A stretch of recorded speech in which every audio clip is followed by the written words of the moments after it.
Congratulations, you just built that shiny new printer. Or maybe you took the plunge and put Clipper on a printer you already own. With Clipper comes the possibility of Input Shaper. In this series, I will walk through what is needed to use and tune Input Shaper.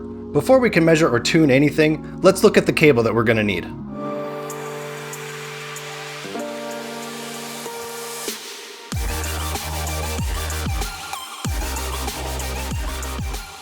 Hey, welcome back. Input Shaper is, well, magic. I know it's more math than I ever plan on learning, but that's okay. We don't need to learn how it works in order to take advantage of it.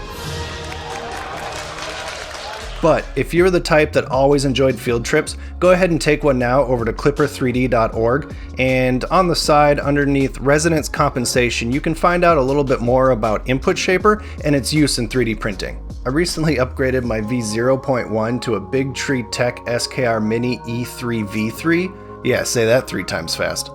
Because of this upgrade, I need to rerun my input shaping and tuning, so I'm taking you along for the ride. This is a multi-stage process that requires crimping or cable creation by other means. We'll be going through each step of what's required, starting with what you're going to need. So here's all the tools and the parts we're going to need. To help make searching easier, there are links in the description to all of these. I'm currently using an iWiss 3220M for all of my crimping. There are a lot of crimp tools out there, some of them ratchet, and some of them don't. I'm not going to open up that can of worms because that's not really what this series is going to be about.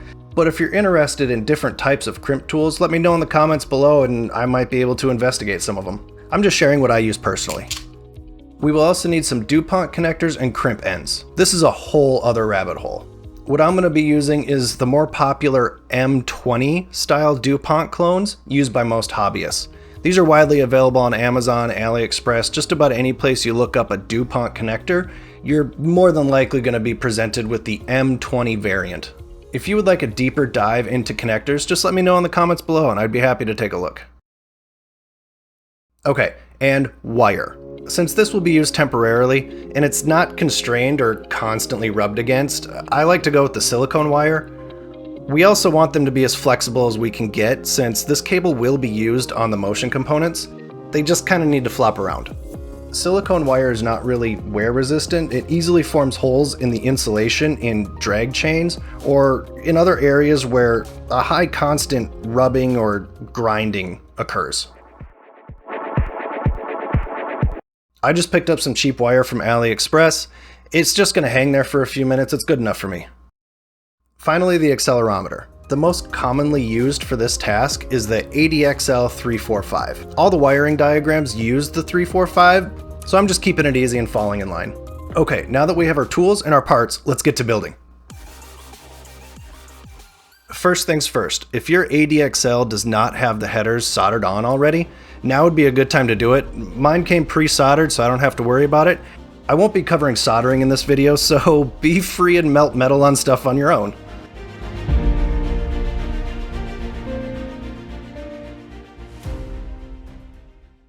To prep the wire for crimping, all we have to do is strip off about 2 millimeters from the end. Don't get out your calipers, it doesn't matter if it's 2 millimeters or not, you just want to be roughly around 2 mils.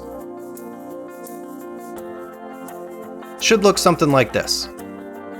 Give it a quick twist, and we are ready. Okay, now on to crimping, the part everybody loves. It lowers their enthusiasm. So these little connectors, they can come loose or they can come in a ribbon. I prefer the ribbon style myself. The little tab helps give you something to grab onto and make lining up the small part easier. Here's a CAD design of the small connector. It's stamped out of one piece of metal and folded over to create the shape we need. The two bigger offset flaps in the back are there to grab onto the insulation. Those flaps give us the anti-tuggability. Is that? I don't know if that's. I'm using it. These flaps give us the anti-tuggability we need. The smaller set of tabs is what will crimp onto the actual wire. It's not a lot of space, and the wire shouldn't extend past those tabs, if at all possible. Here's what the connector looks like after a good crimp. Here's where the insulation should be, with the wire crimped under these flaps. Now that we've seen what these little metal rage-inducing things are, let's get to crimping. If you have the ribbon style, start by cutting off one of the connectors, leave a little tab at the end. If using the 3220M, place the end of the connector to be flush with the side of the crimper. if you're not using a 3220, here's the general placement. Most crimpers will have two differently sized parts in the same channel. The larger tabs should be situated in the larger side of the crimp die. You can usually use the little ledge in there as a guide to where the larger tabs need to be. That should leave the smaller tabs in the more constricted portion of the die, with the rest of the connector sticking out of the back. The crimp die should stop at the edge of the smaller tabs.